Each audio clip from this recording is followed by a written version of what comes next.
순교자 안티바를 낼 만큼 그리스도인들에 대한 박해가 적극적이고 포괄적으로 일어났던 도시지요. 그런데도 버가모 교회는 수많은 어려움과 박해 가운데서도 그리스도 예수를 믿는 그 신앙의 고백을 충성스럽게 지켜냈던 요인입니다.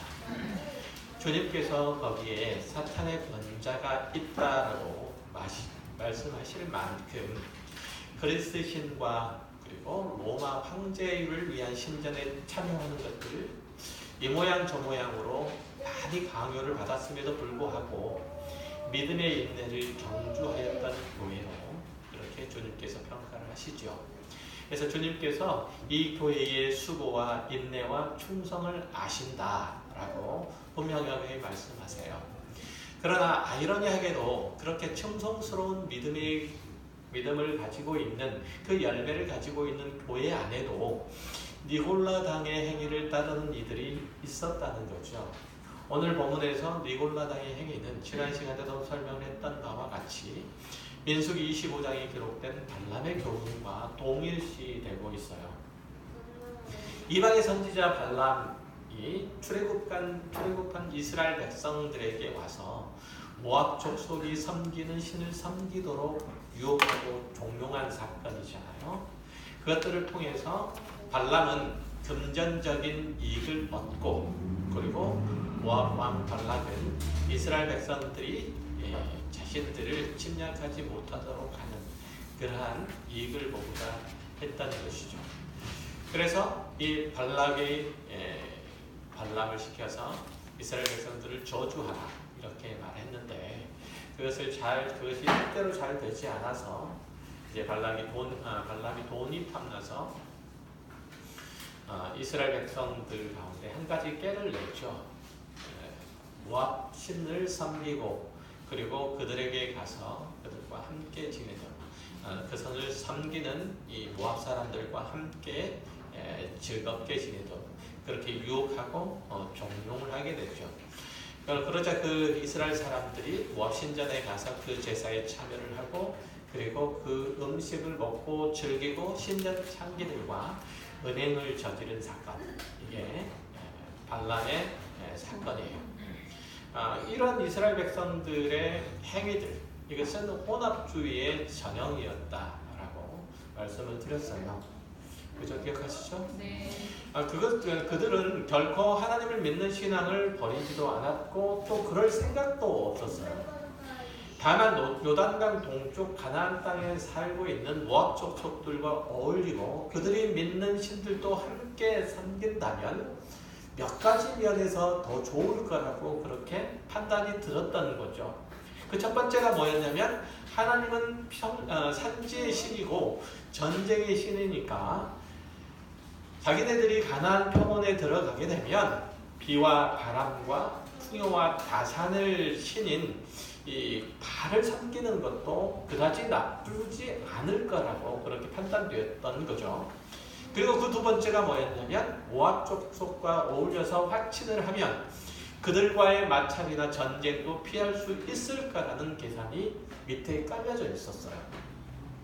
그리고 세 번째 뭐냐면 하나님을 믿는 그 신앙, 그 경건들을 강요받는 문화 속에서 심심하게 있는 것보다는 모압의 태폐적인 문화에 잠깐 젖어보는 것도 그렇게 나쁘지는 않을 거라는 생각이었죠.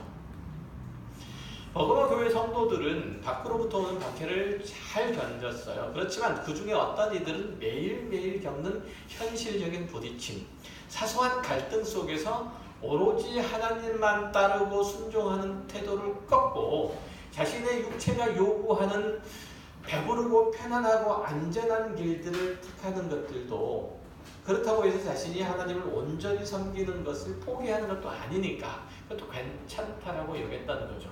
이런 모습은 시대와 장소를 초월해서 모든 기독교 사회에서, 교회에서 흔히 발견되는 거죠. 현대 기독교 사회도 복음의 진리가 물질적인 풍요와 번영의 포로가 되고 말았어요. 오직 은혜로만 구원을 받는다. 이 교리를 잘못 사용해서 자신의 탐욕과 방탕을 합리화하는 그런 도구로 삼거나 자신의 신앙 양심을 무너뜨리거나 그리스도인으로서 영적 감각을 무너뜨리도록 하는 그런 부작용까지 만들어냈으니까 대단한 것이죠. 나는 거듭난 하나님의 자녀입니다 라고 고백을 하면서도 세속적인 삶의 모습에서 헤어나지 못하고 있을지 없을지도 모르는 내세의 목숨을 거는 것보다는 이 세상 삶에서나 만족스럽고 평안하고 행복하게 살면 되겠다 라는 사람들과 섞여서 허무하고 허망한 생을 꾸려가는 이들이 그리스도인들 가운데도 있다는 거예요. 요즘 교회에 다니는 사람들 중에서도 상당히 많은 이들이 내세의 소망을 가지고 살아가지 않아요. 물론 지식적으로는 하나님의 최후의 심판이 있다더라, 영원한 천국이 있다더라, 이런 것들은 충분히 받고 있어요. 이해하고 있죠. 그러나 그것을 실제로 알므로써 하나님의 권위 있는 말씀에 순종을 한다거나 세속의 유혹을 물리친다거나 죄와 싸움에서 이기는 일들을 오늘날의 그리스도인들은 그의 삶 가운데서 거의 하지 않는다는 사실이에요. 평화롭고 안정된 생활 환경에 젖어서 자신의 현위치 그리고 현재 자신에게 일어나는 일들이 무엇을 의미하는지 별로 잘 알지 못하기 때문에 그래요. 신앙생활이라는 게 어떤 것이고 그 가운데서 하나님의 거룩을 도모하고 꿈꾸며 소망하는 것이 실제적으로 우리의 삶 속에서 어떻게 적용돼야 하는 건지 잘 깨우치지 못하죠. 오늘날의 사회와 문화와 경제와 정치 모든 분야에서 그리스도인들이 과연 살만한 환경이 이루어지고 있느냐라고 그렇게 질문하면 그렇게 나쁠 것도 없다라고 그렇게 생각을 하게 되죠. 그러나 조금만 긴장하고 살펴보면 그리스도인의 영적 전투의 현장은 너무나 무섭고 살벌하거든요. 앞으로 강의를 해가겠지만 요한계시록에 나타나 있는 그 용과 짐승이 여자와 그의 후손을 향해서 벌리는 그 전투를 묘사한 것들을 보면 결단코 만만치 않는 현실이 전개되고 있다는 것을 금방 알 수 있어요. 그 전투는 종말의 마지막 순간에만 벌어지는 것이 아니라 주님께서 다시 오실 때까지 역사의 순간 내내 모든 그리스도인의 삶 가운데서 실제로 벌어지는 일들이에요. 종말에 임박했을 때 그 사람들에게만 나타나는 일들이 아니고 지금 저와 여러분 가운데서 동일하게 일어나는 일들이란 얘기죠. 그런데 그리스도인이라고 고백하고 있는 이들조차도 이런 위기감 가지고 있질 않죠. 긴장감 없고 진지함 없고 참으로 안이하게 신앙생활을 하는 거 보면 저들의 영혼이 안전할까 하는 참으로 신기한 마음까지도 들어요. 비행기 안에서 보는 서울의 야경이 참 멋있죠. 그런데 그 가운데에서 유독 눈에 띄는 것이 붉은 십자가 네온이죠. 한국교회 교세가 많이 위축되었다고는 하지만 여전히 여기저기에 교회단 건물이 많이 있어요. 물론 한국 기독교 역사의 큰 자랑이고 자부심이죠. 그러나 네온 십자가가 어두운 밤을 밝히듯이 교인들이, 성도들이 세상에 나가서 빛의 역할을 하고 있을까? 십자가를 증거하는 삶을 살고 있을까라고 질문을 한다면 저의 마음은 들끓어요. 그렇지 못하다는 게 우리 대부분의 고백이기 때문에 그래요. 오늘날 기독교회에는 인간에게 자기의 인생의 결국을 숙고하도록 하고 죄를 두려워하게 하고 하나님의 심판 앞에 경허히 서게 함으로써 하나님의 구원의 은혜를 묵상토록 하며 감격해 하고 책임 있는 그리스도인으로 살도록 요구하지 않는 것 같아요. 다른 사람이 어찌됐든지 단지 나만 괜찮으면 괜찮고 그리고 이 세상을 사는 동안에만 풍요와 만족과 행복만 누리면 된다. 그런 천박한 종교가 되어버렸어요, 기독교가. 오늘날 기독교는 현실의 고달픈 삶에 위안을 주고 통증을 완화시켜주는 진통제 내지는 마약 같은 거예요. 실제로 칼 막스가 종교는 인간의 악편이다라고 얘기를 하잖아요. 물론 그가 얘기하는 계급 투쟁을 하는 데 있어서 종교는 아무짝에도 소용이 없는 그러니까 인민이 가지고 있는 계급 투족에 대한 의식을 분하게 하는, 망각하게 하는 그런 것으로서의 종교를 얘기를 하고 있는 거예요. 그렇지만 그것에 빗대어서 사실 오늘날 그리스도인들도 그렇게 마치 종교에 취해 있는 것처럼 보여요. 기독교는 종교가 아니거든요. 기독교는 삶이거든요. 기독교는 사실 그리스도인들의 종교의 한 영역에 머무르는 것이 아니고 그의 전부이거든요. 1990년대부터 동굴아파 공산 정권들이 무너졌죠. 그 전까지는 종교의 자유가 허락되지 않았기 때문에 예수를 믿는 그리스도인들은 당국이 모르는 은밀한 곳에 숨어서 하나님을 예배해야만 했어요. 적은 숫자가 모여서 가슴을 조이고 그리고 두려워 떨면서도 하나님을 찬송하고 기도하는, 하나님께 기도하는 것들 때문에 그 기쁨이 마음속에서부터 우러나오는 그 기쁨이 충만했죠. 말씀을 읽는 것은 말씀을 읽고 또 그 말씀을 묵상하고 그것들을 따라 자신의 삶 가운데 일어나는 모든 것들, 그리고 자신을 향해서 핍박해오는 그 박해들을 잘 견뎌내는 것들 참 감사하게 생각을 했었어요. 그러면 그들이 생각할 때에 그러면 공산주의 체제가 무너지고 마음껏 하나님을 찬송하고 기도하고 그렇다면, 그렇게 예배할 수 있다면 지금보다 훨씬 더 부요하고 그리고 풍요롭게 기쁘고 감사하는 마음으로 하나님을 찬송할 수 있겠다, 이런 기대들도 있었다는 거죠. 과연 지금 그렇습니까? 자본주의와 실용주의가 녹아들어 있는 서구 기독교 안에는 이미 예수와 십자가가 없고 복음을 들고 선 사람들의 비전만 그리고 야망만 남아 있었기 때문에 그것들을 가지고 동부에 들어온 이 선교사들 안에는 참다운 그리스도의 십자가와 그로 말미암은 성도들의 인내와 또 환난을 극복하는 하나님을 향한 참다운 믿음의 소망들이 사라지고 말았죠. 그 어목한 시절에 그들을 붙잡고 있었던 그 신앙이 오염되고 말았다는 거죠. 그동안 철저하게 봉쇄되었던 동유럽 복음의 문들이 열리자 서구 교회들이 앞다투어 선교를 위해서 돈과 인력을 보냈죠. 교회당 건물들을 개보수하고 다양한 선교 프로그램들을 가동시켜서 거기에 사람들을 불러 모아서 채워넣었어요. 그러나 실용주의에 물든 기독교는 자신의 삶의 현재의 삶의 소용이 되어야만 하는 것이었고, 자본으로 밀어붙인 복음 전도는 반드시 눈에 보이는 가시적인 결과를 나타내야만 했다는 걸, 대단히 중요한 의식이에요. 이거 여러분들이 꼭 기억해야 되는,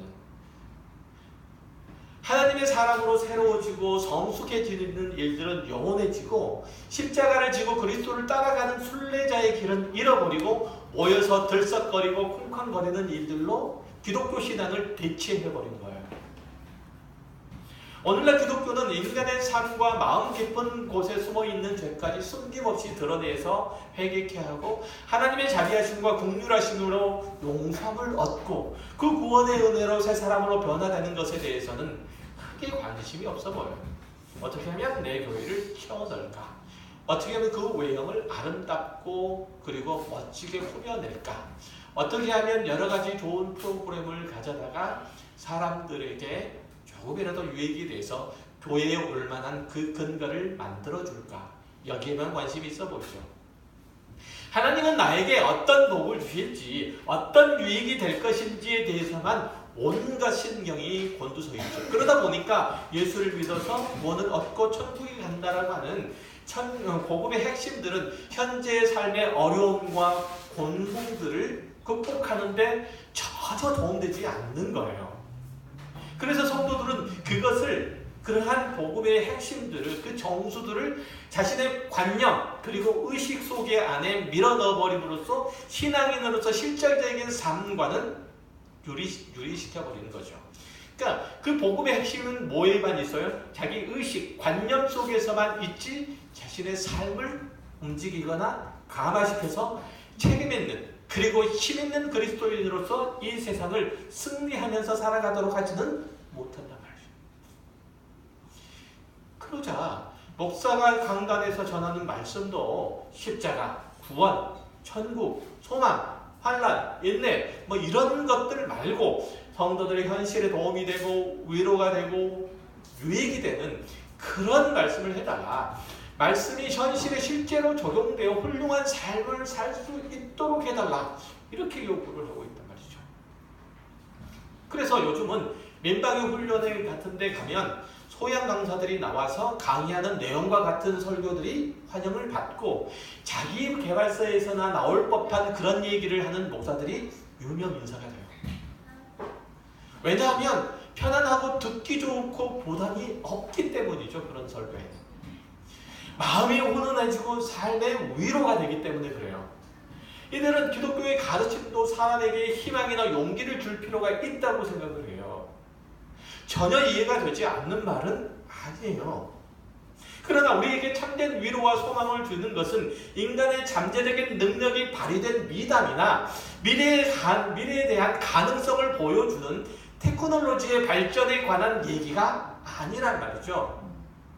현대과학이 만들어내는 물질 문명이 극도로 발달된 세상, 그것이 인간에게 참된 행복을 줄 수 있고 만족을 줄 수 있다고 생각하는 그거는 거짓말이에요. 심리학에 물들어 있는 기독교는 거짓말이에요. 사기예요. 중세 암흑기를 지나고 르네상스 시대부터 현대에 이르기까지 전 세계를 이끌어갔던 윤리적인 토대와 철학 사상과 시대 정신들이 있었어요. 그 사회가 가지고 있는 모순과 갈등, 병리적인 현상들을 뚫고 나오는 어떤 것들이 있었어요. 그러나 그 모든 사조와 철학과 그 의식들이 사람들이 가지고 있는 근본적으로 앓고 있는 질병을 고쳐내지는 못했단 말이에요. 계몽주의, 공리주의, 실용주의, 이성주의, 실존주의 뭐 이런 철학 사상 잘 아시죠? 잘 아시라면서요? 지겹습니까? 아니요, 재밌어요. 이렇게 대단히 중요한 얘기예요. 현재를 의식하는 데 있어서. 조금 지겹더라도 잘 들으세요. 이런 철학 사상이라든지 모더니즘, 그리고 그 이후 포스트 모더니즘, 이런 수많은 인간 중심의 사조들이 나왔죠. 그렇지만 그 사조들이 그 시대의 모든 담론들을 다 담아내지는 못했다는 점이에요. 그랬을 뿐만 아니라 그것들이 인류의 미래를 희망적으로 바꿔놓지 못하고 있다는 사실이에요. 오늘날 포스트 모더니즘이 인류의 미래를 밝게 합니까? 예를 들어서 17세기, 18세기 유럽을 휩쓸던 계몽주의 사조가 인간의 이성을 아주 신적인 주의까지 올려놓았어요. 오직 이성에 의해서 인간과 사회 그리고 자연까지도 새롭게 조명하는 그런 규제를 시작했죠. 그러나 그 모든 것들이 사람의 생각처럼 기계적으로 움직이지 않았고 이성으로 계몽된 인간이라고 해서 그들이 정해놓은 합리적인 질서와 그 법칙 안에서 움직이지도 않았다는 사실이에요. 어느 한쪽이 좋으면 상대편은 반드시 안 좋은 결과를 떠안아야 하는 물리적인 법칙을, 아주 기초적인 물리적인 법칙을 그제서야 깨달은 거예요. 그래서 등장한 것이 모든 것의 절대성을 무너뜨린 상대성이에요. 상대주의죠. 포스트 모더니즘. 이게 현대 정신이죠. 이것은 인간의 이성에 대한 회의에서 시작되는 거거든요. 그러니까 모더니즘 세계에서, 포스트 모더니즘 세계에서는 인간의 다양한 감성, 직관 이런 것들을 이성 위에 올려놓아요. 그래서 오늘날의 세대는 어떤 시대예요? 직관의 세대예요. 감성이 강조되는 세대죠? 안 그런가요? 이런 내용 아셔야 돼요. 진짜로. 이런 세상에서는 한 개인이 신이 되는 바람에 선과 악을 구분하는 것조차도 절대적인 기준을 가져서는 안 된다고 생각해요. 신조차도 그것을 강제적으로 규정해서는 안 된다고 생각을 하죠. 그러니까 내 뱃속에 있는 아이는 내가 마음대로 죽여도 돼요. 낙태죄. 요즘 한참 얘기되죠.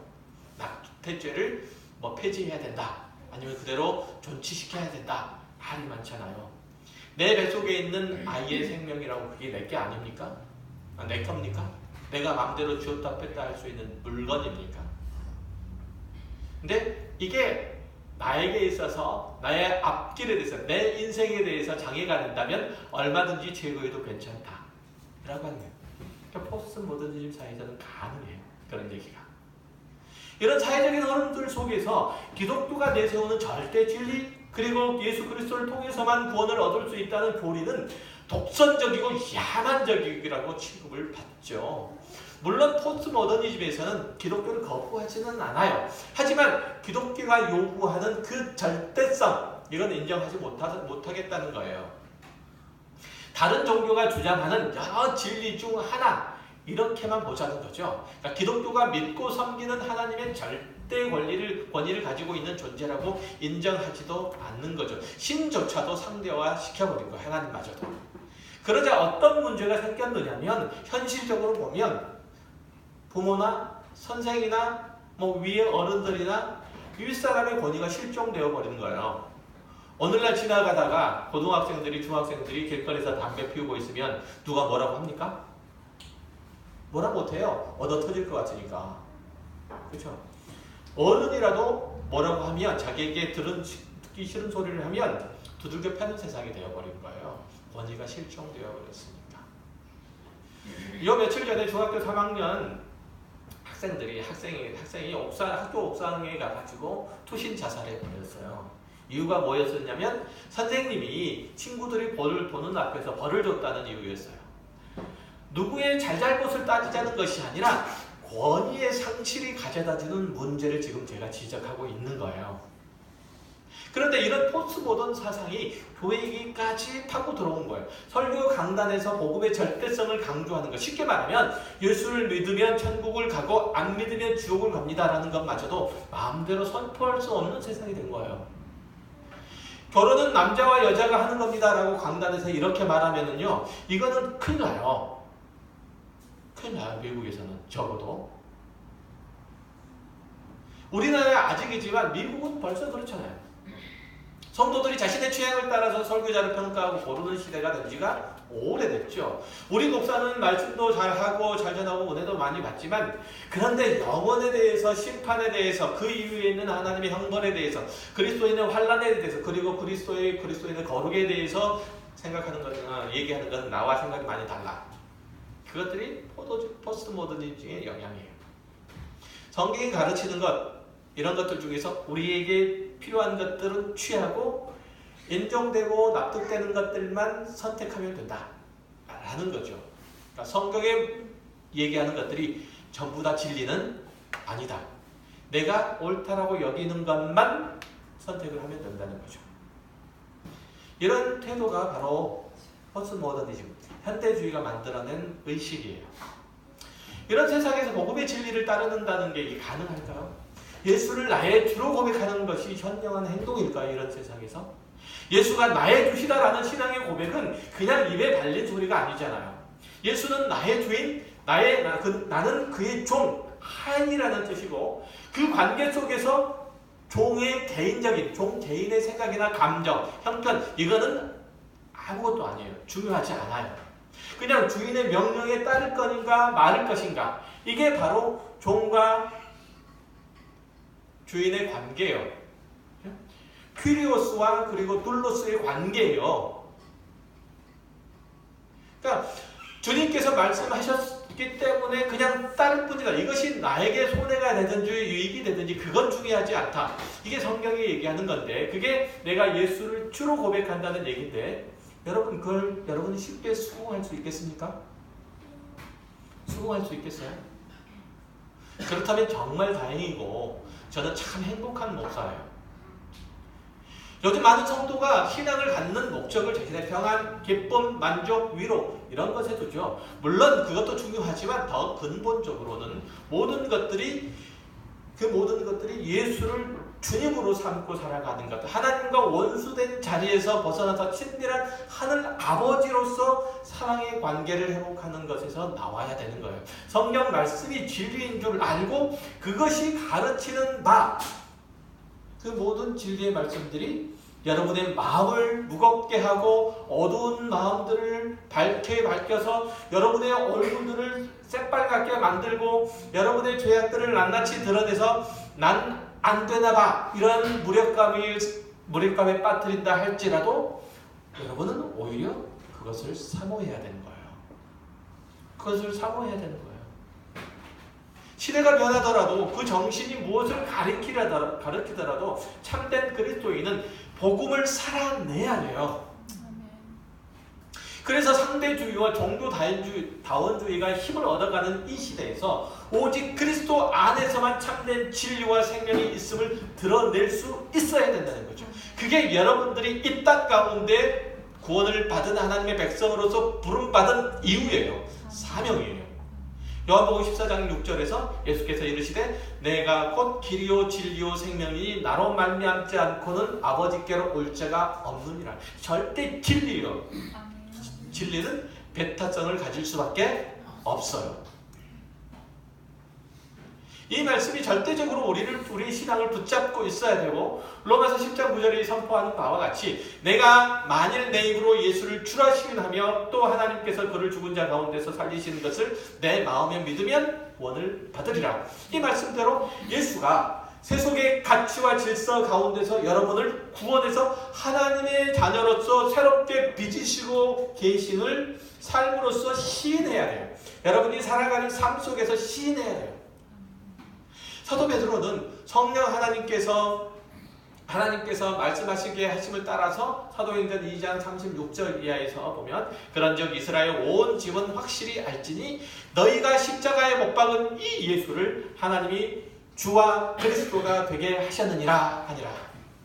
그런데 오늘날 성도들은 예수님은 그리스도 메시아는 돼요. 하지만 주는 아니에요.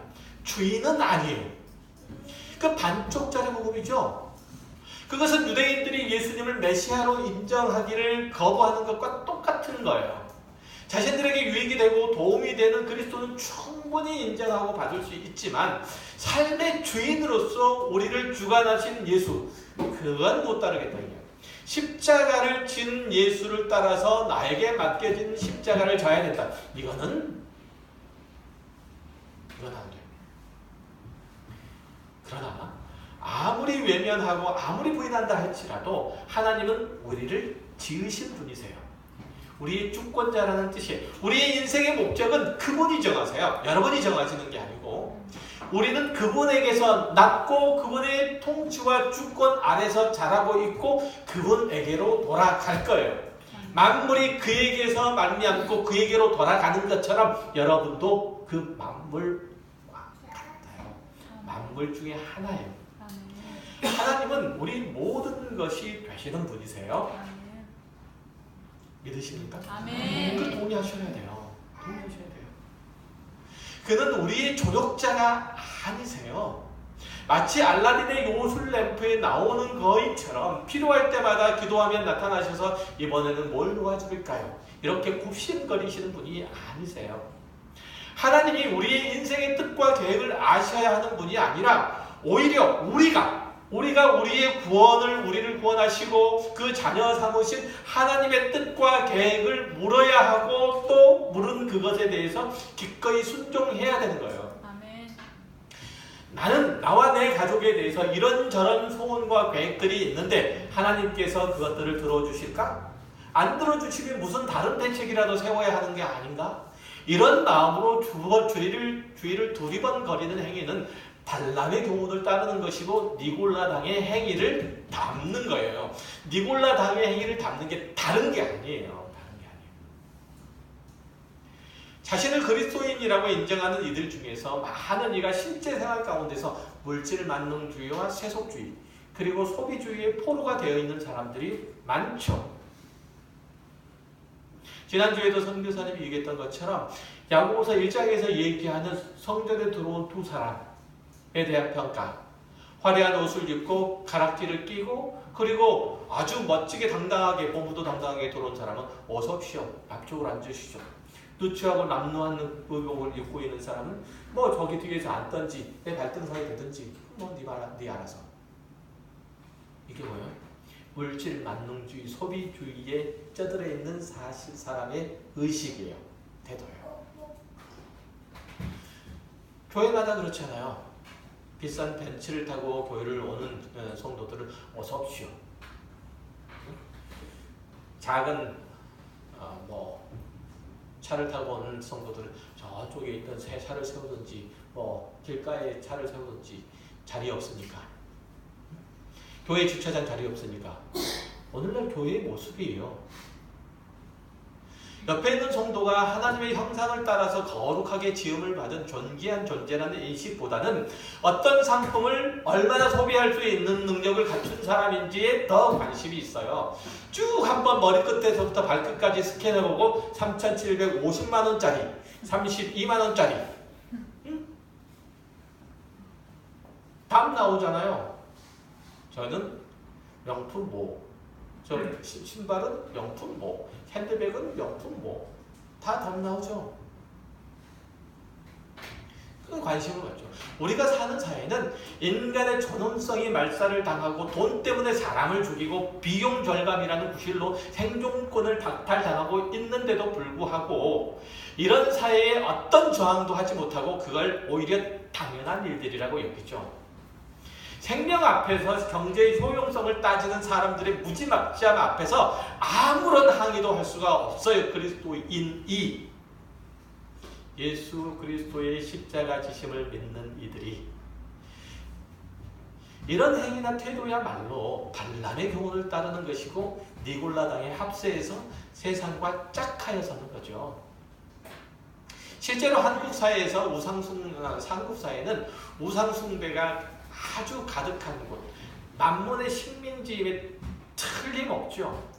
그렇게 거짓신에 속아서 노예가 되어서 살아가면서도 전혀 이질감도 못 느끼고 불편함도 못 느낀다면 내가 깨어있는 그리스도인인가? 내가 참 하나님의 사람인가? 이런 한 번쯤의 이런 의심은 해보아야 돼요. 우리는 분명히 하나님을 섬기고 있다고 철석같이 믿고 있지만 사실은 만몬을 겸하여 섬기고 예수 그리스도 안에서 거듭난 성도라고 말하지만 아직도 세상의 달콤함에 취해서 허우적대는 일들이 많다는 거예요. 그러면 안 되죠. 하나님이 복음을 통해서 우리를 구원하신 목적이 뭐예요?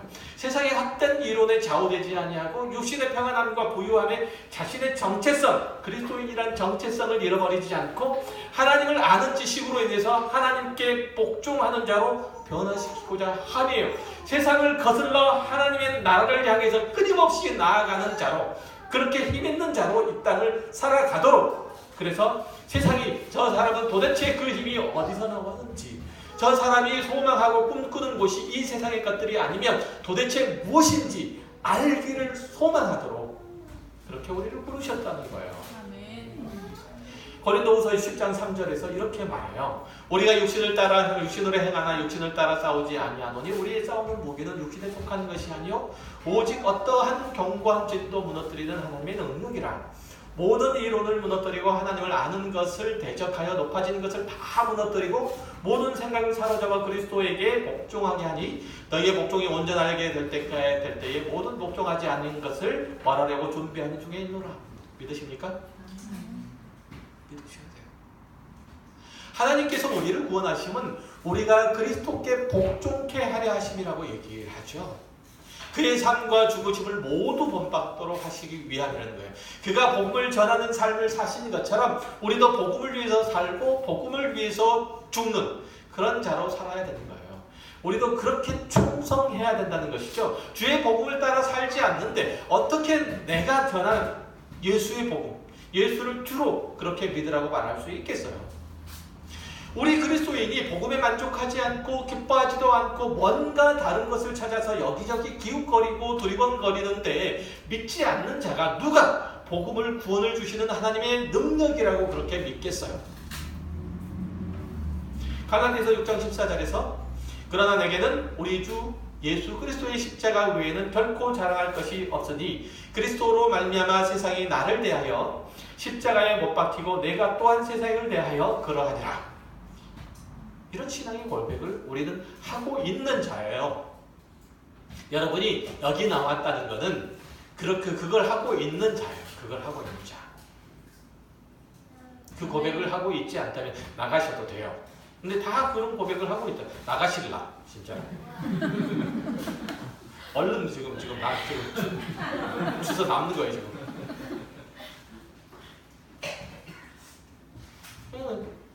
그렇잖아요. 우리의 자랑과 능력은 오직 예수 그리스도와 그가 못 박힌 십자가 외에는 아무것도 없어요. 이것이 우리의 자랑이고 만족이고 영광이고 능력이어야 돼요. 그래서 하나님은 다 여기서 나와야 돼요. 세상 사람들은 모두 다 권태 속에 살고 있죠. 그래서 의식적으로든 무의식적으로든 감동을 줄 만한 것들을 찾아다녀요. 감동을 주는 장면, 감동을 주는 맛, 감동을 주는 이야기, 뭐 이런 것들을 위해서 어디든 가고 무엇이든 주목해보죠. 맛집을 찾아다니고 여행을 가고 평점이 좋은 영화를 보고 짜릿한 스포츠에 빠져요. 몸은 피곤하지만 퇴근 후에 집에 가지 않고 내가 응원하는 야구팀 경기를 보러 가죠.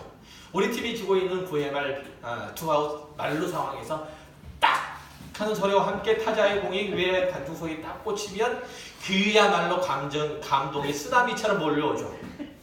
그죠? 이렇듯 사람들은 끊임없이 삶의 권태를 찾아가려고 조그만 감동이라도 그렇게 얻을 수 있는 것들을 찾아다녀요. 그것들을 찾지 못한 갈증으로 허덕이죠. 삶의 진정한 소망도 가치도 찾지 못해서 몸이 고주한 세상 가운데 살기는 살아야 되겠는데 무슨 양념이라도 하나 얻을까봐, NSG라도 하나 얻을까봐 그것을 향해서 몸부림치고 달려듭니다. 그 가운데서 여러분이 그리스도의 복음을 몸으로 살아내 보세요. 세상은 그런 여러분을 보고 하나님의 은혜의 영광을 보게 될 거예요. 자녀들이 훌륭하게 자라서 멋진 삶을 살아내면 부모인 여러분이 영광이 되듯이 여러분이 예수를 주로 섬기고 하나님의 거룩하심과 의로우심을 따라 이 세상을 변혁하는 자로 살아가면 하나님의 영광이 되죠.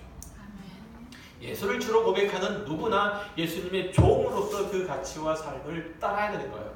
내 이웃을 내 몸과 같이 사랑하라고 가르쳤으니 그렇게 살아야 하는 거죠. 그렇게 살아요. 이거는 선택의 여지가 없어요. 그리고 요만큼 하면 됐지 이것도 없어요. 아프면 돌봐주고 슬프면 위로해주고 심심해면 같이 놀아주고 부족하면 채워주는 거예요. 주님께서 우리를 사랑하시는 것은 호감으로 한 것 아니죠. 감정으로 하신 것 아니죠.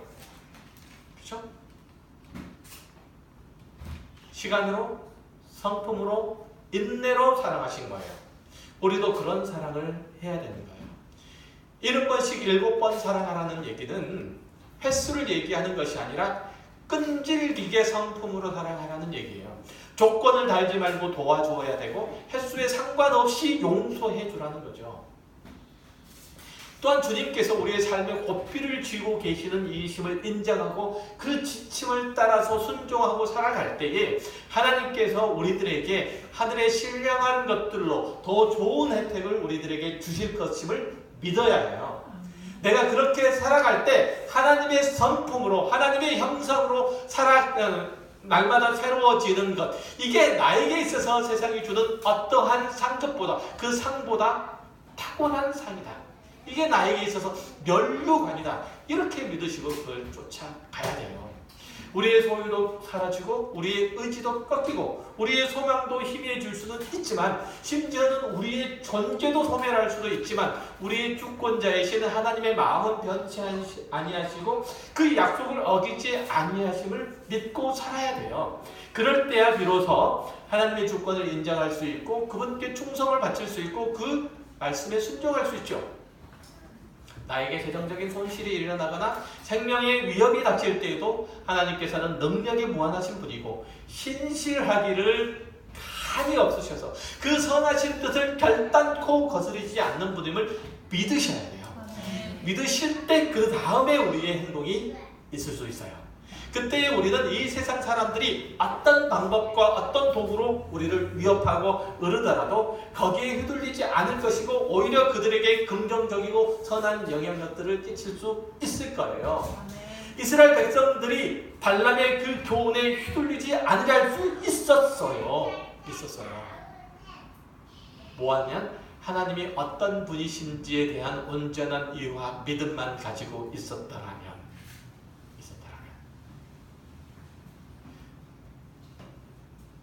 그렇게 세상을 우리가 이기고 살 때 그런 세상은 우리가 하늘 아버지께 소망을 두고 있음을 볼 수 있는 거죠. 우리가 그렇게 살아야 되고 안 되면 안 되더라도 거기에 소망을 두고 날마다 분투하는 삶은 살아야 되잖아요.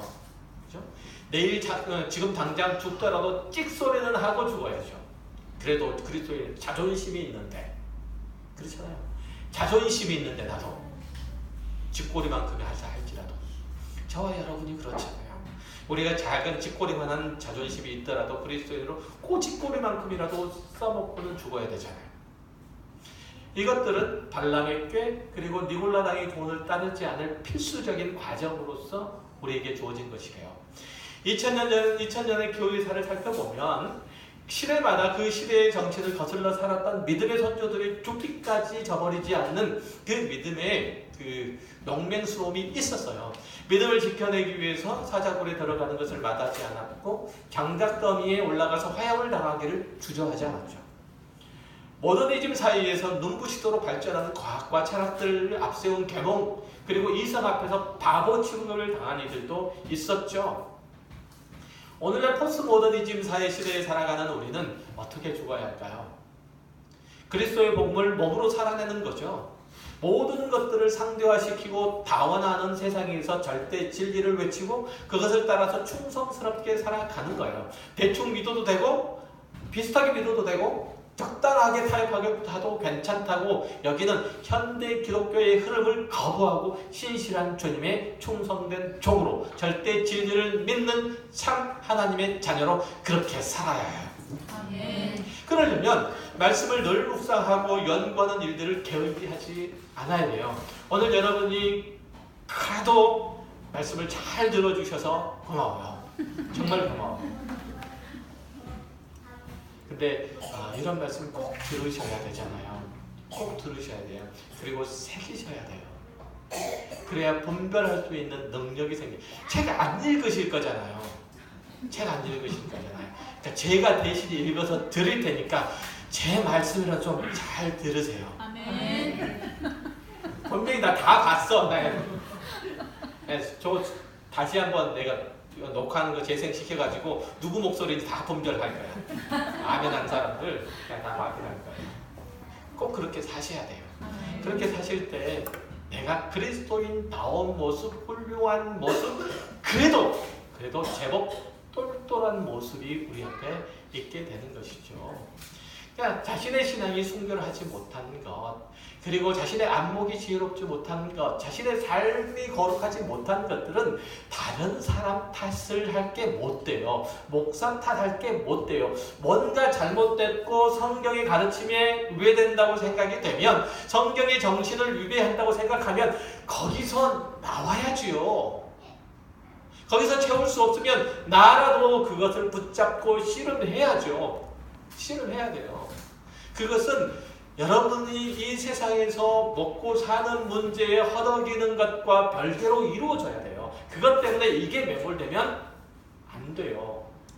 여러분이 먹고 사는 문제는 하위 문제예요. 소용이 없다는 얘기가 아니고 먹고 사는 문제를 지금 해결해야 되는 것은 뒤에 나와 있는 거. 우리가 하나님의 사람으로 새로워지고 온전해지고 하나님을 아는 지식으로 충만해지기 위해서 먹고 사는 문제를 해결하는 거예요. 아셨어요? 그러니까 이걸 하시면 이거 반드시 해야 되는 거예요. 선우를 반드시 기억하세요. 먹고 살고 남는 시간이 있으면 이거 하는 게 아니고 그러니까 그렇게 열심히 배우고 청량하세요. 요즘 화요일날 성경 공부가 개점 휴업 상태예요. 말씀드릴게요. 그렇게 그리스도인으로서 여러분의 삶의 실력들을 키워나갈 때 니골라당의 행위에 빠지지 않고 순교라도 각오하고 신앙에 매진할 수가 있죠. 아무쪼록 하나님의 나라를 향해서 가는 나그네 된 자로서 살아가기를 거절하지 않으셔서 주님께서 약속하신 감춰진 만나를 받으시고 주님께서 약속하신 흰 돌을 받으시는, 그래서 영원한 본향 그 가나안 땅을 영원토록 소유하시는 저와 여러분이 되시기를 주의 이름으로 간절히 공면합니다. 기도하겠습니다.